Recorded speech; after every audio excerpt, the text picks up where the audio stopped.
우리 성가대의 찬양과 우리 중창단의 찬양 있는 날이면 참 좋습니다.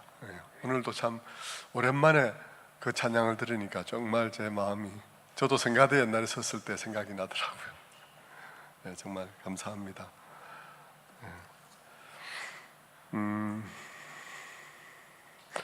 오늘은 그 유명한 갈멜산 전투에 관한 본문입니다.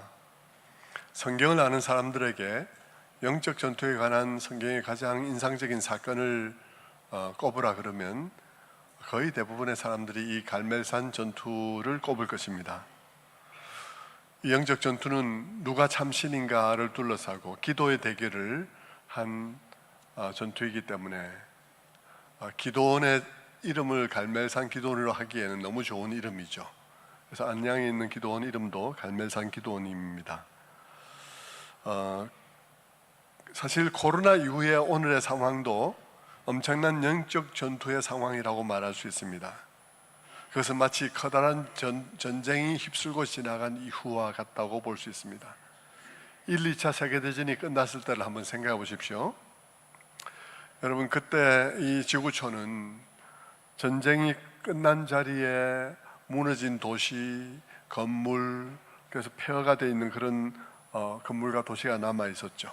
뿐만 아니라 수많은 사상자들, 사망자, 부상자들이 남아 있었습니다. 그들을 위한 치유와 위로와 회복이 필요한 그런 상태에 있었죠. 여러분, 폐허가 된 도시, 그리고 그 전쟁으로 말미암는 사상자가 전부겠습니까? 또 무엇이 남겠습니까? 엄청난 사건이 지나간 그 자리에는 엄청난 정신적, 심리적, 신앙적 공황이 또한 남아 있습니다. 그래서 부상당하지 않은 사람들조차도 엄청난 트라우마에 시달리게 되는 것이죠. 사람들의 마음이 방황합니다. 이전의 가치가 흔들리는 것입니다. 엄청난 희생에 신앙이 무너지거나, 어떤 사람들은 신앙이 무너지고, 어떤 사람들은 신앙에 귀의하고, 어떤 사람은 다른 신앙으로 가고 하는 엄청난 영적인 혼돈이 생기게 되는 것이죠.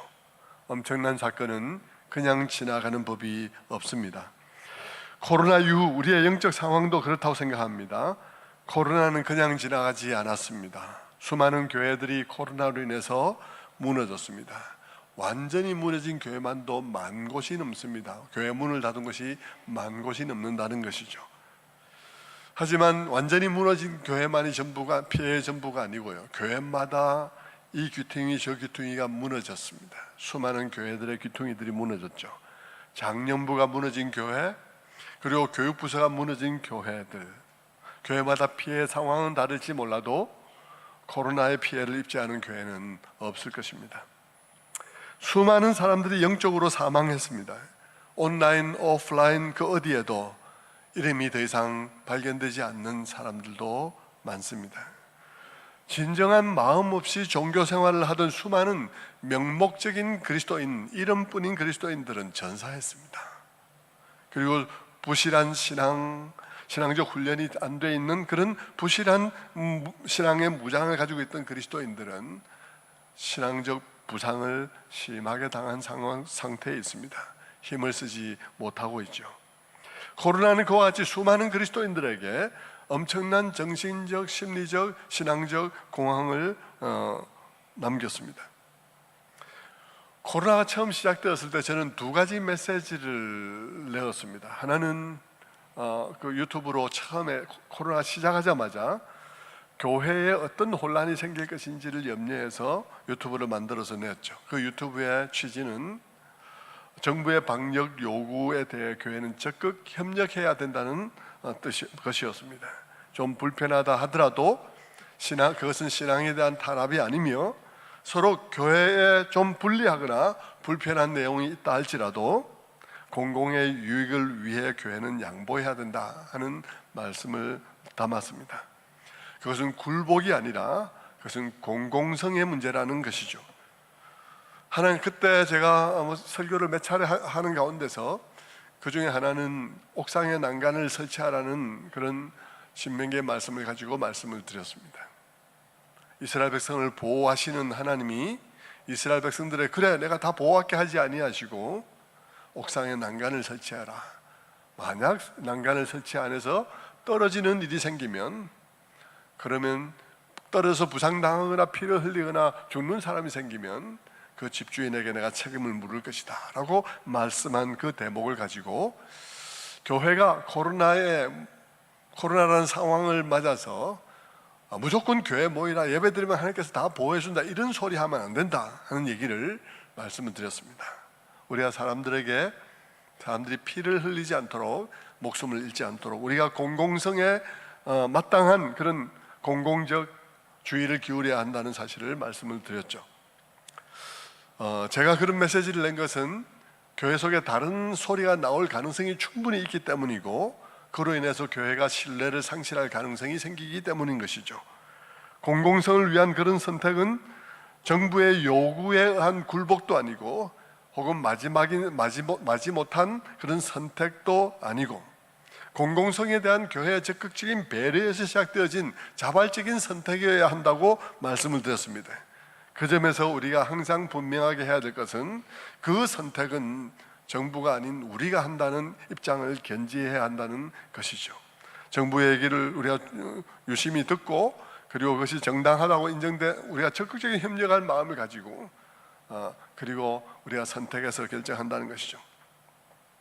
그래서 협력은 대부분 협력했지만, 또 부당할 때는 또 그런 부분에 대해서 우리가 어필을 하기도 하고 그렇게 한 것이죠.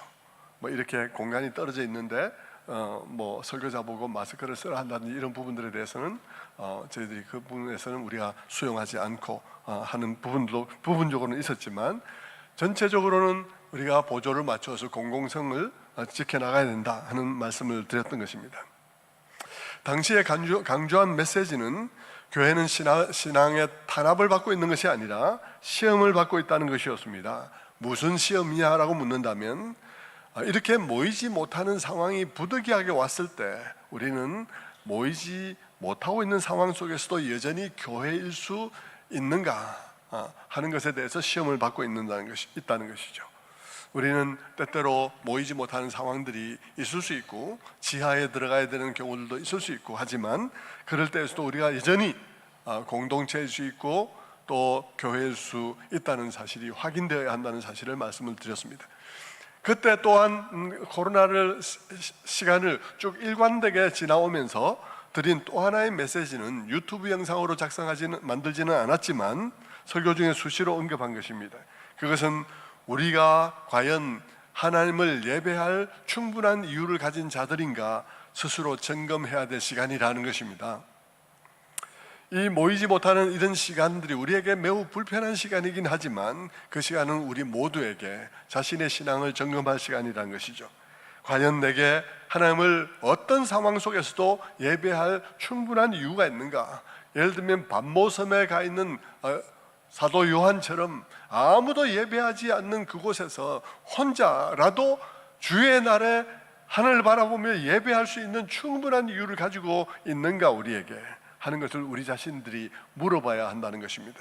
우리가 예배할 충분한 이유를 가진 자들이면 코로나 시대를 무난히 통과하고도 여전히 살아남을 것이고, 그러나 우리가 예배할 이유가 없이 희미한 이유를 가지고 종교 생활을 하고 있는 자들이라면 코로나 시대에 어디로 갔는지 사라지고 없을 수 있다는 사실을 경고했던 것입니다.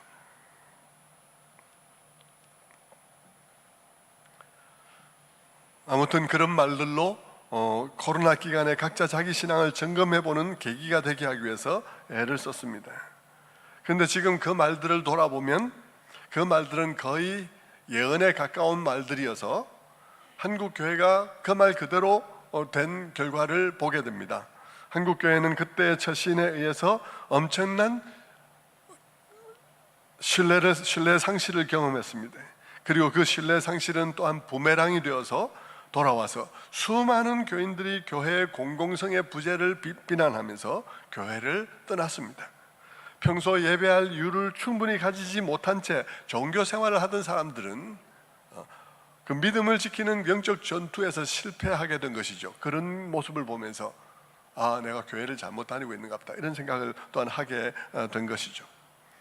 남은 자들 가운데서도 신앙적 부상을 입은 사람들이 많습니다. 더러는 정신적, 신앙적 공황 상태를 심각하게 겪기도 했습니다.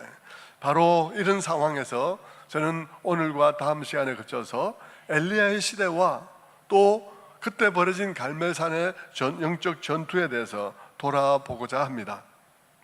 때는 아합 왕의 시대였습니다. 그리고 북왕국 이스라엘이 무대입니다. 갈멜산이죠.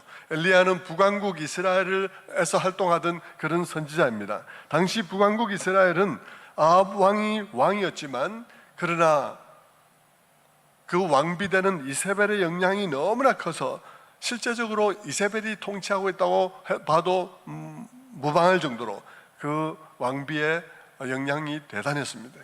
이세벨은 시돈 왕 엣바알의 딸입니다. 엣바알이란 사람은 바알의 열렬한 그 숭배자며 아스타롯 신전의 제사장으로 있던 사람이었는데 두로 왕 펠레스를 죽이고 왕권을 차지했습니다. 아합은 그렇게 두로 왕이 된 그 시돈 왕 엣바알과 정략적인 결혼을 했습니다. 정략적인 결혼을 하고 나니까 이세벨의 간교한 그런 역할을 통해서 온 북왕국 이스라엘이 다 사탄의 왕국이 되었습니다. 곳곳에 바알과 아세라의 신전을 세우고 그 제사장들을 왕비가 후원을 하는 거예요. 오늘도 본문에 이세벨의 상에서 먹는 바알과 아세라의 제사장들을 그 선지자를 불러 모으시오.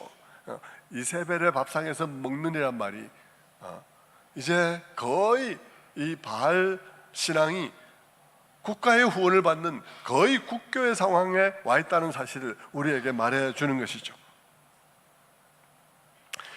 이에 하나님께서는 이스라엘 백성들에게 진노하셔서 비를 내리지 않기로 하시고 엘리야를 통해서 아합에게 이렇게 선포합니다. 열왕기상 17장 1절에 이렇게 말하죠. 나의 섬기는 이스라엘 하나님 여호와의 사심을 가리켜 맹세하노니 내 말이 없으면 수년 동안 우로가 비와 이슬이 있지 아니할 것이다. 그렇게 선포를 합니다. 그리고는 엘리야는 사라져 버려요. 그리 시냇가로 물러가서 산속 깊은 곳에 있고, 그 다음에는 거기에 시냇가 물이 마르니까, 그러니까 시돈 땅 사르밧에 있는 과부가 사는 동네로 이렇게 가버리니까, 다른 나라로 가버리니까 아합이 찾을 수가 없죠. 아합은 3년 반 동안 비가 안 오니까 속이 타들어가고, 그래서 이 엘리야를 찾으려고 막 애를 썼지만 찾을 수 없었어요. 그러던 어느 날, 3년 반이 지난 어느 날 엘리야가 갑자기 나타났습니다. 그리고는 대뜸 아합에게 이렇게 말하는 것입니다. 왕이여, 당신은 내가 이 땅에 이 고통, 비가 안 오는 이 고통을 내가 일으켰다고 생각하지만 이 모든 고통의 원인은 당신에게 있어. 당신이 여호와를 섬기지 않고 바알신을 섬기니까 이런 결과가 온 것이 아니요 라고 말하면서 엘리야가 주문을 하죠. 그 갈멜산에 사람들을 모으시오. 모든 이스라엘 백성들을 모으고, 그리고 바알과 아세라, 이세벨의 밥상에서 먹는 바알과 아세라의 선지자들을 다 모아주시오. 내가 거기서 할 일이 있어 라고 이제 얘기를 하게 된 거예요. 그래서 그들이 모여들자 그들 앞에서, 특히 이스라엘 백성들 앞에서 엘리야가 말합니다. 너희가 어느 때까지 둘 사이에서 머뭇머뭇하려느냐. 여호와가 만일 하나님이면 그를 따르고 바알이 만일 하나님이면 그를 따를지니라. 이렇게 이제 요청을 하죠. 어정쩡하게 살지 말고 여호와와 바알 둘 중에 하나만 선택하라. 신앙은 선택이다라고 말하고 있는 것이죠. 여러분, 사실 신앙은 선택입니다. 우상과 하나님 사이에서 선택이에요. 이 세상에서 우리를 안전하게 하고 우리를 만족스럽게 하고 우리를 기쁘게 하는 것들이라고 믿는 것들과 하나님과의 사이에서 선택이에요. 근본적으로 무엇이 우리를 안전하게 하는가에 대한 선택인 것이죠. 자, 어쨌든 이 바알과 하나님 사이에서 선택하라고 엘리야는 촉구를 하게 되죠. 여러분, 엘리야가 여기서 그 장황한 얘기를 하고 있지 않지만 그것은 그들이 이미 다 겪어서 알고 있는 일들이니까 말 안 하고 있어요. 그러나 우리는 이스라엘의 역사 속에서 살아가는 존재가 아니니까 엘리야가 하는 말이 무슨 뜻인지를 좀 들여다봐야 됩니다. 엘리야가 이스라엘 백성들 앞에서 여호와 바알 둘 중에 하나 선택하라고 말할 때 그것은 무슨 뜻일까요? 그것은 이런 뜻이에요. 여호와가 바알과 비교나 되는 신이냐? 우리 하나님은 여호와 아닌가? 이 세상에 유일하고 한 분뿐인 진정한 신이신 분 여호와와 바알, 그 둘 사이에서 내가 선택해라 라고 말하는 것입니다. 여러분, 지금까지 이 시점까지, 이 갈멜산에 서 있는 이 시점까지 이스라엘 백성들에게는 하나님께서 수많은 하나님 자신에 대한 계시를 그들에게 주었고 그들에게 맡겼습니다. 이 세상에서 유일하게 그들이 하나님을 아는 자들 아닙니까? 하나님께서 그들에게 주신 계시가 그들에게 있는데 그 계시는 뭐겠습니까? 무엇이, 그 내용이 뭐죠? 첫째는 하나님이 창조주라는 것입니다. 창세기를 통해서 말했죠. 모세를 통해서 창세기 얘기를 해주었지 않습니까? 조상들에게. 그 모든 계시의 첫 번째는 하나님이 창조주라는 것입니다. 그분이 창조주라는 것은 이 세상 만물을 보기만 해도 알 수 있다는 거죠. 이 세상에 가지고 있는 이 어마어마한 질서는 그것을 지은 자를 가리키고 있다. 그런데 이 세상에 내가 이 세상을 지었다고 말하고 있는 존재는 아무도 없는데 하나님께서 말씀하시는 것이죠. 그것은 내가 지은 것이다 라고 말씀하시는 것이죠. 하나님께서 세상을 지으셨다는 그런 계시를 이미 이스라엘 백성들에게 주었습니다. 로마서 1장 20절의 말씀과 같은 거예요. 창세로부터 그의 보이지 아니하는 것들 곧 그의 영원하신 능력과 신성이 그가 만드신 만물에 분명히 보여 알려졌나니 분명하게 만물 가운데 나타나 있다는 것이죠. 정직한 마음으로만 그것을 바라보면 이것은 그냥 될 수 없다는 사실, 지은이가 있다는 사실을 알 수 있다는 것입니다. 우리는 아무도 어떤 경우도 이렇게 질서 있는 무엇을 지은이가 없이 존재하고 있다고 믿는 것이 아무것도 없어요. 우리는 이 세상에 이 세상은 그 자체가 지은 일을 가리키고 있다는 것이죠. 두 번째는 엘리야의 시대에 이르기까지 이스라엘 히브리인들의 역사 속에 계시된 하나님은 구속의 하나님이셨습니다. 혼란과 고통 속에 빠져 있는 인류를 불쌍히 여기셨고 그들을 그 고통 가운데서 건져내기 위하여 위대한 계획을 가지고 계신 그런 분이시라는 사실을 우리에게 말해주고 있습니다. 그들이 알고 있죠. 하나님께서는 그 계획을 실행시키기 위하여서 아브라함을 부르셨습니다. 그리고 아브라함에게 약속을 주셨어요. 너에게 아들을 줄 것인데 그 아들로 인해서 네 후손들이 큰 민족을 이루게 될 것이다. 그리고 그 너의 후손들을 통해서 나의 이 계획을 이루게 될 것이다. 그러면서 말하기를 심지어 너희 자손들은 400년 동안 남의 땅에서 종살이를 하게 될 것인데 그러다가 이 땅에 다시 돌아오게 될 것이다. 그런 얘기를 하셨죠. 그리고 그 모든 일들은 말씀대로 이루어졌고 그 후손들은 커다란 민족을 이루게 되었습니다. 그리고 그 모든 것이 이루어지는 과정들을 들여다보면 그것이 또한 계시가 되어져서 그 과정 하나하나가 그 역사 속에서 조상들과 관계하신 그 모든 모습 하나하나가 하나님이 어떤 분이신지를 나타내는 계시가 되고 있는 것입니다. 그 모든 역사 속에 하나님께서는 자기 자신에 관한 계시를 담아서 준 것이죠.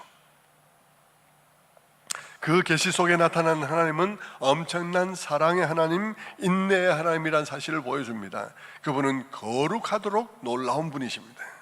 상상할 수 없을 정도로 구별되는 그런 분이시죠. 너무 다르셔서 우리가 상상이 안 되는 그런 분이시라는 것입니다. 천지를 창조하신 하나님이 노예들의 하나님이 되어주셨습니다. 그 시대에는 이집트와 아시리아 같은 위대한 민족과 나라들이 절비하게 있음에도 불구하고 하나님께서는 그들의 신이 아니라 애굽의 노예들의 신이 되어주신 것입니다. 그렇게 하신 이유는 바로 그런 선택이 하나님이 어떤 분이신지를 보여주기 때문이죠. 그렇게 이제 자기를 드러내셨습니다.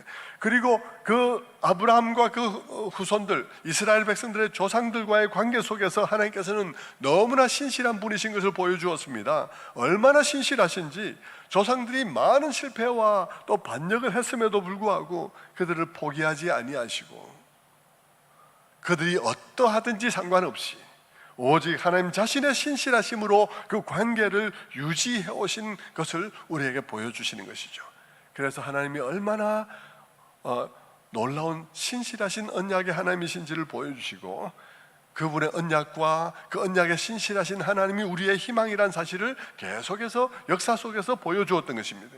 그래서 여러분, 모세는 홍해를 건넌 후에 어떻게 말합니까? 아브라함, 조상 아브라함에게 한 말들이 다 이루어져서 그들이 큰 민족을 이루고 400년 만에 돌아오리라 한 말씀처럼 그들이 이제 이집트에서 종사를 마치고 홍해를 건넜을 때 모세는 어떻게 노래하죠? 모세는 이렇게 노래합니다. 출애굽기 15장 11절의 말씀에 이렇게 노래합니다. 여호와여, 신중에 주와 같은 자가 누구니까? 주와 같이 거룩함으로 영광스러우며 찬송할 만한 위엄이 있으며 기이한 일을 행하는 자가 누구니까? 여러분, 이 찬송, 모세의 노래 중에, 모세의 기도, 모세의 노래 중에 한번 보십시오.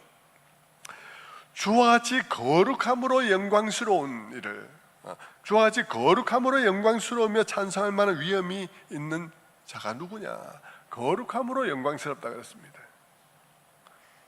영광스러운데요, 어떤 점으로 영광스러우냐면 너무나 다른 분이어서, 도덕적으로 그분의 사랑이, 그분의 인내가, 우리를 향한 그분의 마음이 너무나 달라서, 너무나 구별되는 분이어서 영광스러운. 여러분, 영광스럽다도 여러 가지로 스럽다고 말하는 경우들이 있죠. 금과 은이나 같은 값비싼 치장으로 너무나 화려하게 만들어서 영광스럽다고 말할 수도 있고요.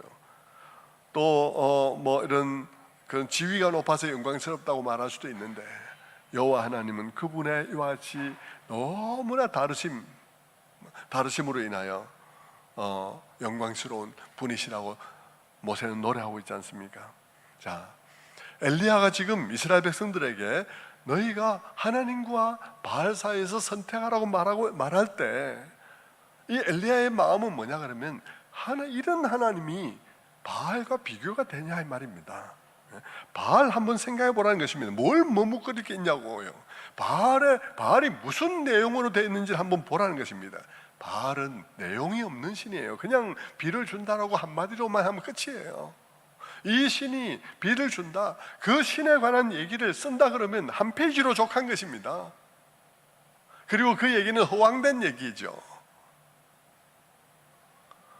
그런데 여러분, 하나님은 어떻습니까? 하나님은 그분의 구원의 이야기가 긴 그분의 이야기를 가지고 있어요.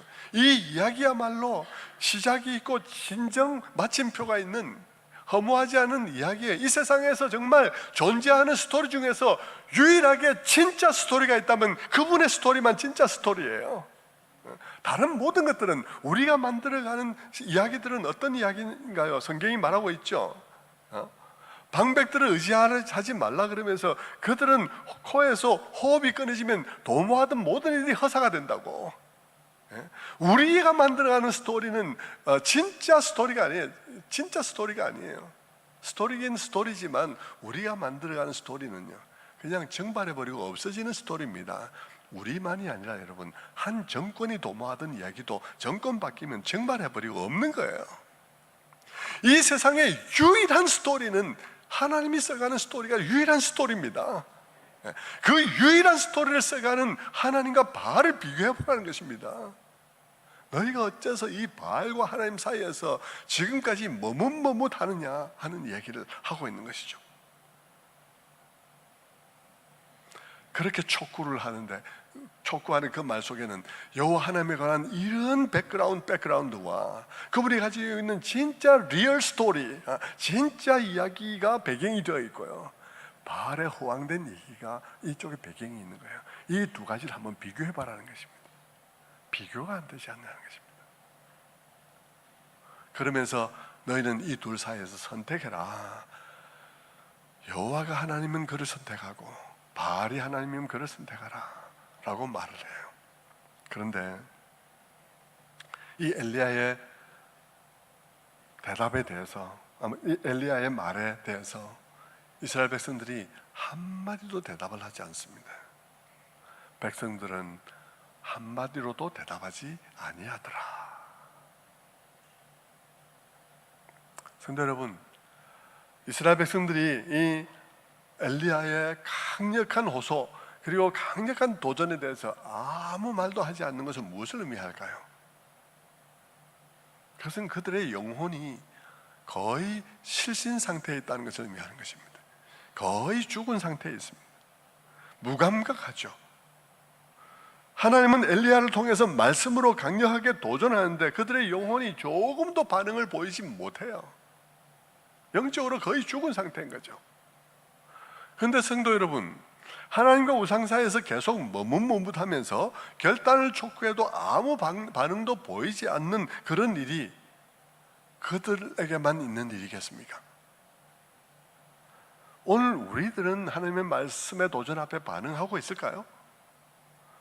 오늘 우리도 이세벨의 시대와 같이 이 세상에 바알 신앙의 교리들로 가득 차 있습니다. 이 세상이 마음대로 만들어낸 이야기들요. 결혼하려면 이런 게 있어야 돼. 뭐 어찌해야 돼. 이렇게 아니면 이런 조건이 안 되면 안 되는 거야. 뭐 별별 바알이 만들어낸 바알의 교리들로 가득 차 있는 세상 속에서요.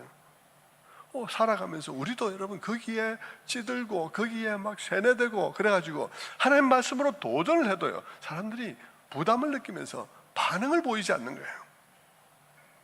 이 반응을 아무 말도 대답하지 않던 일은 그때만 있는 일이 아니라 오늘 이 현대판 이세벨의 시대에도 있는 것입니다. 오늘도 우리는 머뭇머뭇 절름절름 하면서 걸어가고 있습니다. 한 발은 교회에 디디고 한 발은 세상에 디디고, 교회에 오면 하나님 백성같이 걸음 걷고, 그리고 또 세상에 문 밖에 나서면 또 우상들의 교리를 따라서 살아가고, 이러면서 절름절름 하면서 걸어가고 있죠.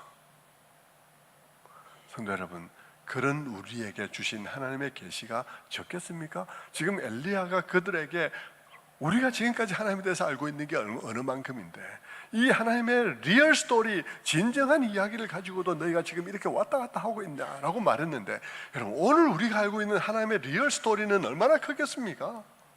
하나님의 그 진정한 스토리가 얼마나 큰 이야기입니까? 우리는 하나님께서 아브라함을 부르셨다는 얘기 정도만 알고 있는 게 아니에요.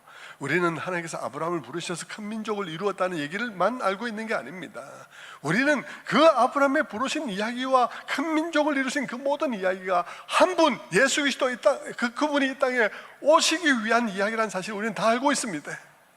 그리고 그 아들이 하나님께서 육신으로 이 땅에 오셔서 우리를 위해서 십자가를 지셨고, 하나님이 이 땅에 오셔서 우리를 위해서 대속의 십자가를 지시고, 그뿐 아니라 그 모든 대속의 십자가의 공로가 우리의 것이 되게 하기 위하여 또한 성령을 보내실 것이라는 이 모든 계획이 하나님께서 하나님의 마음에서부터 나온 계획이라는 사실을 우리는 지금 다 알고 있습니다. 구약의 그때 사람 전혀 모르던 일들 우리 다 알고 있습니다. 그런데 오늘 우리는 어떻게 살아가냐는 것입니다.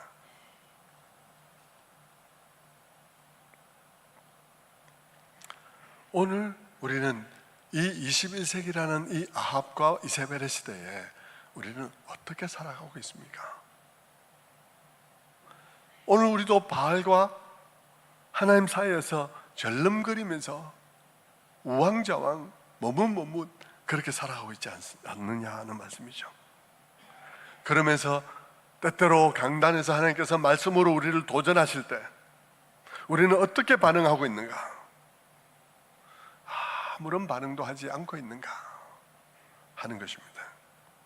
하나님의 말씀이 참되고 그 말씀이야말로 가장 온전하며 그 말씀이야말로 우리를 진정 행복하게 만들 수 있는 것인데, 개인적으로 뿐만 아니라 여러분, 우리의 사회를, 우리 지구촌을 가장 행복하고 완전하게 만들 수 있는 기준이 되는 말씀이 그 하나님의 말씀인데, 그 말씀의 도전 앞에 우리는 어떻게 하고 있나 하는 것이죠. 어떻게 하고 있나?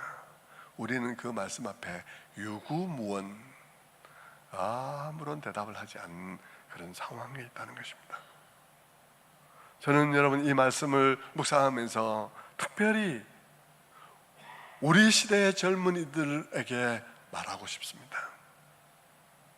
너무나 많은 사람들이 비혼을 선택하는 것을 보면서 저는 마음이 너무 착잡합니다. 그리고 심각한 우려를 하지 않을 수가 없죠. 더구나 기독 청년들도 이 세상의 얘기에 솔깃해서 이세벨과 바알의 시대에서 그들의 교리를 따라서 그렇게 하고 있다는 사실은 제가 몹시 마음을 아프게 하는 것입니다. 물론 여러분, 오늘 이 얘기에 의도치 않게 상처받는 분이 없기를 바랍니다. 사실 하나님의 뜻에 불순종할 의도 없이 정상적인 가정을 꾸리려 해도 요즘 만남도 어렵고 여러 가지 조건들이 너무 어려워요. 너무 어려운 점들 다 인정하는데요, 그런 분들에게 제가 말씀을 드리는 것이 아니고 그저 세상 사람들이 말하는 그런 논리들을 따라서 그들의 어떤 경향성을 따라서 그냥 사람들이 비혼하니까 나도 비혼이다 그렇게 하는 사람들의 경우에 제가 말씀을 드리는 것이죠.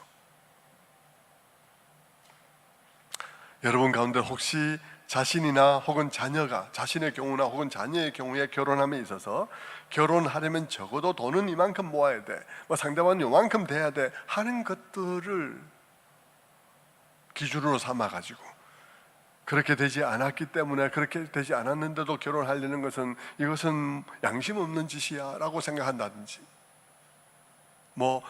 이런저런 각종의 생각들을 하는 사람들이 있다면 그런 사람들은 이 말씀을 곰곰이 생각해야 하는 것입니다. 그 기준이 어디서 나왔냐는 것이죠. 그 기준이 성경에서 나온 것인가? 말씀과 정반대되는 생각이라고 생각인데 여러분은 그들의 말씀과 정반대되는 그런 바알과 아세라의 생각을 따를 것인지, 아니면 모든 시대의 기준이 되어진 하나님 말씀을 따를 것인지, 그 결과가 어떻게 될 것인지에 대해서 여러분은 어떤 확신을 가지고 있는지 생각해 보셔야 하는 것입니다. 그러는 말이죠. 교회에 오면 하나님의 말씀을 듣는다고 하면서도 사실상 귀를 닫고 실제로는 세상의 얘기를 따르고 있는 그런 방식의 삶을, 그런 머뭇머뭇하면서 절름거리는 삶을 사는 삶을 계속 살 것이냐 하는 것이죠. 저는 얼마 전에 어느 회사에 초청되어서 설교를 하고 온 일이 있습니다. 제가 이제 그 회사를 몇 년 사이에 2번 정도 갔는데 직원들은 거의 대부분이 미혼 여성인 그런 직장이에요. 교육 관련된 그런 회사였는데요. 이렇게 가정 학습을 시키는 그런 거 아니고 어떤 교육 프로그램을 개발하는 그런 회사였는데 미혼 여성들이 한 150명 정도가 직원이더라고요. 사장님이 참 젊고 신앙이 좋은 그런 분이었어요. 근데 그분은 참 사리 깊은 분이어서 그냥 직원들 보고 무조건 예배 드리자 이렇게 얘기하지 않고 소프트하게 이렇게 접근하기 위해서 해마다 기도하면서 생각하는 거죠. 우리 직원들에게 이번 한 해는 어떤 주제에 대해서 좀 접근해 볼까, 어떤 주제의 얘기를 들려줄까라고 생각하다가 기도하다가 어떤 주제를 딱 정해지면 그 주제에 관련해서 기독교계에서 목사님 아니면 교수님 아니면 어떤 강의를 하는 사람들 중에서 그 주제를 가장 잘 말할 수 있는 사람을 한 5명 내지 10명을 교섭을 하는 거예요. 그래서 그 회사로 초청해서 그 사람들에게 강의를 듣게 하는 것입니다. 근데 금년 중에는 젊은이들의 상황을 보면서 너무 안타까워서 가정이라는 가치, 결혼이라는 가치에 대해서 한번 생각해 볼 수 있게 하기 위해서 강사를 청했는데 한 2-3명 정도 강사를 초청해서 강의를 듣고 난 다음에 회사가 난리가 났다는 거예요. 직원들이 정색을 해서 사장님한테 항의를 하는데 우리에게 이런 얘기를 듣게 하냐고, 우리는 비혼주의자인데 왜 내가 그 얘기를 들어야 되냐고 하면서 막 화를 내더라는 것입니다. 사장님이 더욱 놀란 것은 그 중에 기독 청년들도 있는데 그 모임을 월요일 날 하는데요, 그들도 전혀 다르지 않더라는 겁니다. 그들이 오히려 사장님한테 와가지고 막 화를 내면서 어저께 교회 가서 은혜 받고 왔는데 오늘 다 쏟았다 이러면서 막 화를 내더라는 것이죠. 저는 그 얘기를 들으면서 그들이 주일에 은혜 받고 왔다 할 때 그 은혜는 무엇을 의미하는 것일까 하는 생각을 했습니다. 하나님께서 생육하고 번성하라는 말씀을 주셨고 그것이 하나님께서 우리에게 별일 없으면 그렇게 하라는 그런 강력한 그런 명령인데 그것을 거부하고 그러면서 그들이 주일에 받은 은혜는 무엇일까 하는 생각이 들었던 거예요. 실제로 오늘날 이런 문제뿐만 아니라 너무나 많은 사람들은 하나님의 말씀에 순종하려고 말씀을 듣는 것이 아니라 듣고 싶은 말씀을 듣고자 하는 때들이 너무 많은 거예요. 그래서 아무리 도전해도 아무 반응을 보이지 않을 때들이 너무 많습니다. 오늘 내가 이런 말씀을 들었다, 오늘 예배 중에서 그 주신 말씀은 나를 위해서 주신 말씀이다, 내가 삶을 이렇게 바꿔야 되겠다 하고 결심하고 고치고 그렇게 하는 사람들이 거의 없는 거예요. 그냥 아무도 대답을 하지 않아요. 주님의 그 말씀의 도전 앞에 아무도 대답을 하지 않는 경우들이 너무 많은 것입니다. 결혼만 하더라도 그렇습니다. 여러분, 결혼해서의 행복은 결혼해서 무엇을 이루어가는 과정 또한 행복일 수 있는데, 그것은 전혀 인정하지 않고 다 갖추어진 상태에서 결혼하면서 그것이 기본이라고 생각하니까, 다 갖추어진 상태에서 그것을 기본이라고 생각하니까 보기에도 너무 이상한 거죠. 저는 그런 점에서 정말 제가 이런 우리 딸들의 가정에 관한 얘기를 하는 일은 없는데, 제가 여러분에게 상세한 얘기를 좀 드리고 싶어요. 제가 이제 딸과 사위들에게 다 허락을 받고 하는 얘기인데요, 우리 딸과 사위들의 가정은 우리 교회에 지금 있는 가정이고, 여러분이 그 시작과 지금까지 현 상황을 다 보셨으니까 듣기 좋게 가공한 얘기는 아닙니다. 그죠? 여러분은 우리 딸과 사위들이 살아가는 그 가정의 모습을 어떻게 생각하세요? 어떻게 보고 계십니까? 저는 수많은 사람들로부터 너무 보기 좋다 하는 얘기를 많이 듣습니다. 저도 우리 딸과 사위들이 살아가는 모습을 보면서 참 감사하다, 정말 복되다고 생각을 합니다. 행복하고 살고 있다고 생각합니다. 여러분, 큰딸과 사위는 아이 5명을 데리고 마술적으로 살아가고 있습니다. 맨날 엉망진창 하면서도 마술을 부리면서 살아가고 있어요. 작은 딸 가정은 아이 3명 데리고 또 잘 살아가고 있습니다.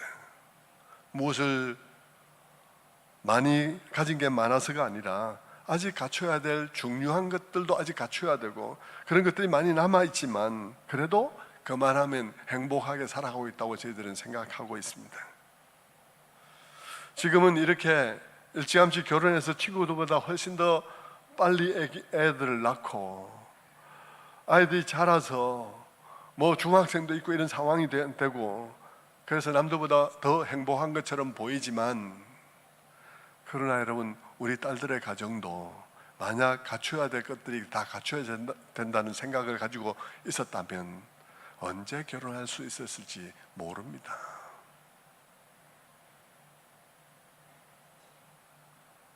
저희들은 평소 딸들에게 이런 식의 얘기를 한 적은 없어요. 남편감들이 어느 정도 이상이 되어야 한다든지, 재정적인 준비는 어느 정도 이상이 되어야 한다든지, 그런 얘기를 한 적은 없습니다. 그보다는 행복하게 살아가려는 마음의 자세가 무엇인지, 배우자가 될 사람에게 있어서 신앙이 얼마나 중요한지, 가족의 신앙보다도 배우자 자신의 신앙이 더 중요하다는 사실을 유념하라고 한다든지, 그런 얘기들을 했죠. 그리고 결혼과 출산은 때가 있다는 얘기를 했습니다. 그것이 지나가면 돌이킬 수 없다는 얘기를 늘 했습니다. 집이나 다른 것은 이후에 함께 노력해서 이룰 수 있는 것이지만 결혼과 출산은 때가 있는 것이어서 돌이키기 어렵다. 이만큼 시간이 지나고 나면 돌아갈 수가 없는 게 시간이라는 사실에 대해서 얘기를 했습니다. 그리고 행복은 과정이라고, 과정 자체가 행복이라고 그렇게 얘기를 했죠. 우리 큰딸이 결혼할 때, 우리 강덕신 집사와 결혼할 즈음에, 강덕신 집사는 대학원을 막 졸업했을 때입니다. 대학을 학자금 융자를 내서 대학원을 다녔기 때문에, 여러분 그때 재정적인 상태는 빤하죠. 학자금 융자를 갚아야 되는 상황이니까요.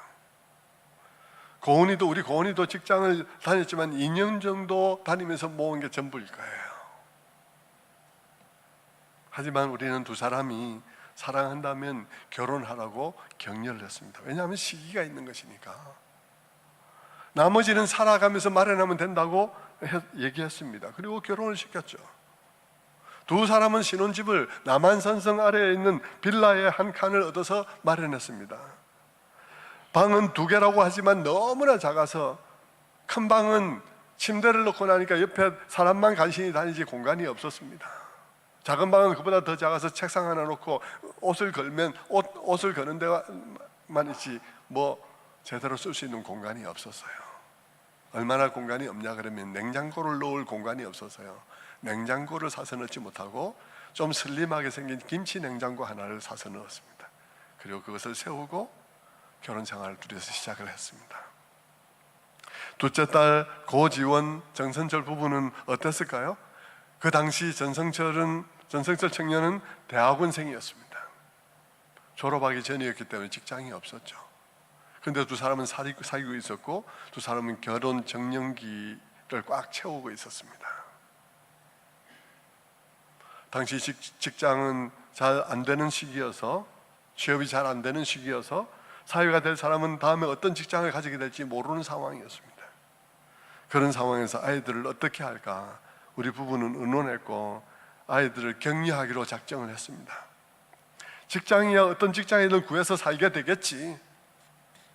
그 점에서 신랑 될 사람이 가족에 대해서 책임질 그런 책임감을 가지고 있는가, 그것만 보았습니다. 그리고 그럴 사람이라고 판단을 했죠. 그렇다면 나머지는 둘이서 헤쳐나가면 된다라고 생각한 것입니다. 그래서 아직도 학생인데, 대학원 학생인데 결혼을 허락했습니다. 결혼을 시켰습니다. 벌어놓은 게 없죠.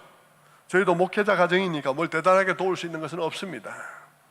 둘을 위해서 방을 마련해야 되는데, 인도권에 있는 그야말로 그 집도 그야말로 그 집은 방 한 칸 있는 그런 단칸방을 구했습니다. 번듯하게 네모난 방도 아니었습니다. 이렇게 모양이 짜부라진 그런 모양의 건물에 그 짜부라진 기퉁이에 쪼개 있는 방이었어요. 세간을 장만할 때에도 그 집에 살던 사람이 쓰던 냉장고와 세탁기가 있었습니다.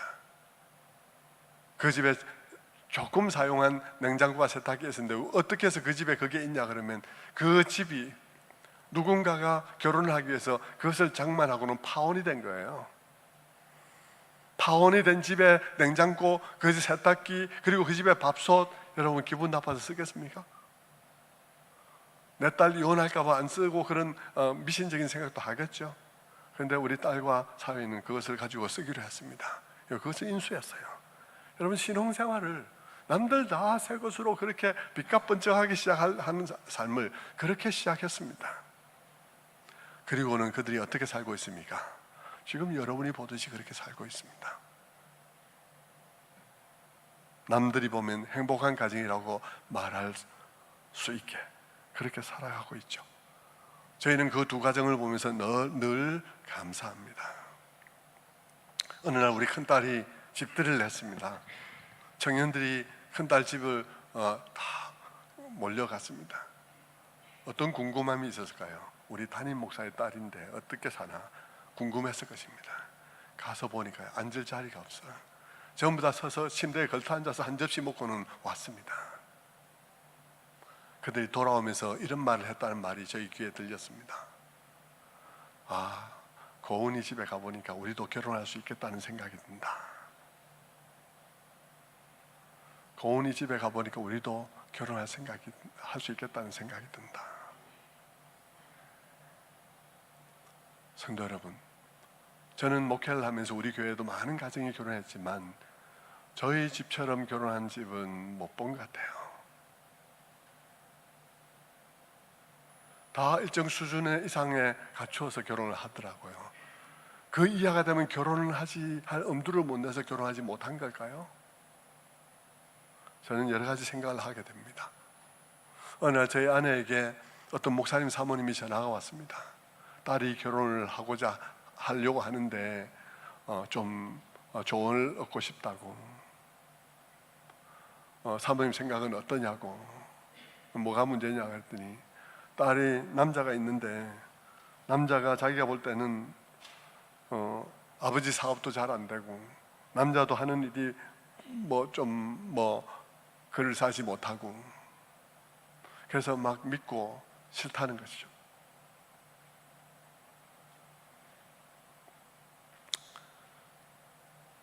그래서 저희 집 사람이 그분에게 말했습니다. 사위가 신앙이 좋고 둘이 사랑하면 결혼을 시켜주는 게 맞지 않냐고. 대신에 많이 기도하고 축복해 주세요. 어떻게 결혼해서 덕만 볼 것이냐고. 남이 덕 보면 안 되냐고. 결혼할 때는 그렇게 하고 살아가면서 또 그거 잘하고, 그래서 또 덕 보고 또 덕을 끼치고 이렇게 하면서 살아가는 것 아니겠냐고 그랬습니다. 그랬더니 그 사모님이 하는 말이, 대여섯 명의 목사님 사모님들에게 전화를 했는데 다 헤어지라고 그랬고, 결혼을 하라고 한 사모님은 사모님뿐이라고. 그러면서 그 댁이 결혼을 시켰습니다. 지금 너무나 잘 살아요. 너무나 장인 장모에게 너무너무 잘합니다. 얼마나 잘하는지는 제가 사위들이 부담 가질까 봐 얘기 안 하겠습니다. 네, 네. 너무 잘해요. 제가 항상 왜 내한테 뭐 안 가져오냐고, 장인한테만 가져가냐고 그렇게 얘기를 하는데, 저는 그들이 뭐 물질적으로 잘 산다 이런 데 초점을 맞춰서 하는 말이 아니라, 그런 부분들은 이루어갈 수 있다는 것입니다. 더 중요한 건 다른 면에 있다는 것이죠. 아무렇게나 그냥 뭐 둘이 마음 맞으면 살림 차려 이런 말을 하고 있는 것도 아니에요. 신앙의 관계, 사람이 괜찮으면 다른 것은 이루어갈 수 있다는 얘기를 하고 있는 것이죠. 저는 우리의 삶이, 또 우리 기독 청년들의 결혼과 삶이 세상을 향해서 메시지가 되어야 한다고 생각합니다.